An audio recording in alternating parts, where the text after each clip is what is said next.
Après avoir expulsé Jean-Louis Gazet, c'est sans sélectionneur titulaire que la Côte d'Ivoire s'est mesurée au Sénégal ce lundi 29 janvier, en huitième de finale de la Coupe d'Afrique des Nations, où ils ont décroché leur ticket de qualification pour les quarts de finale. En attendant de trouver une solution, c'est Hermès Faye, l'entraîneur adjoint âgé de 40 ans, qui a assuré l'intérim et a aidé l'équipe ivoirienne à remporter le match contre le Sénégal. Bienvenue dans cette vidéo. Voici ce qu'il faut savoir sur le nouveau entraîneur de la Côte d'Ivoire.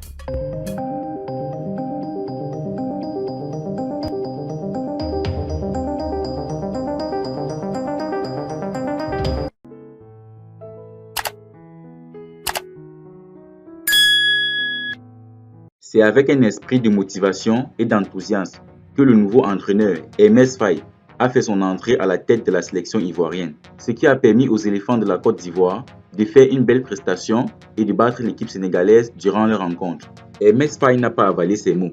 Il a déclaré à ses joueurs « On doit au peuple une revanche.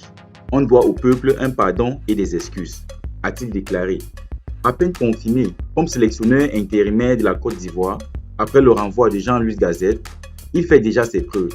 Il a inversé la tendance et fait tomber le Sénégal en huitième de finale de la Coupe d'Afrique des Nations. En effet, c'est par la petite porte que les éléphants se sont qualifiés pour les huitièmes de finale de la Coupe d'Afrique des Nations, terminant troisième de leur groupe avec une victoire ou deux défaites, dont une humiliation contre la Guinée équatoriale. Jean Hermès a déclaré « On est passé grâce aux autres, pas parce qu'on a été bon. Donc, il faut rester humble », a-t-il souligné. Hermès Faye, un bon bosseur, un rigoureux, bien connu en France. À 40 ans, Hermès Faye va donc débuter la rencontre contre le Sénégal comme sélectionneur.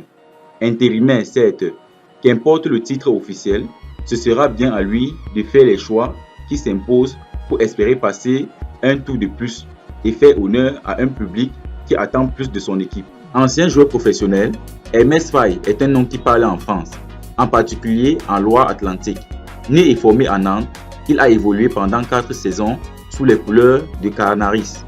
Après un passage éclair en Angleterre, à Reading, il avait fait son retour en Ligue 1 à l'OGC Nice.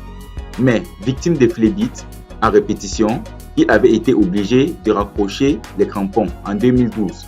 International espoir français, il avait remporté le championnat du monde des moins de 17 ans en 2001 avant d'opter pour la sélection ivoirienne en 2005. Le défi est de taille pour un homme qui, depuis sa retraite, n'avait jamais connu une telle responsabilité.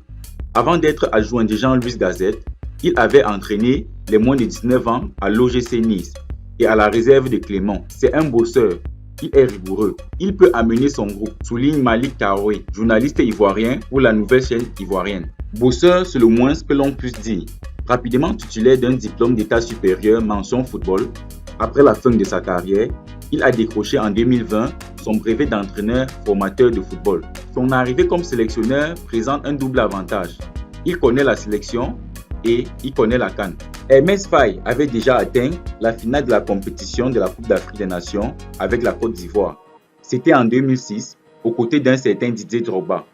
Les Ivoiriens s'étaient inclinés contre l'Égypte, au tir au but. Avec son staff, notamment Guy Damel, il a une expérience de la CAN. En tant que joueur, confie Malik Traoré. J'ai toujours été pour qu'on laisse du temps à un jeune entraîneur. Il faut lui faire confiance. Il sait ce qu'il veut. La pression, il l'a vécu en tant que joueur.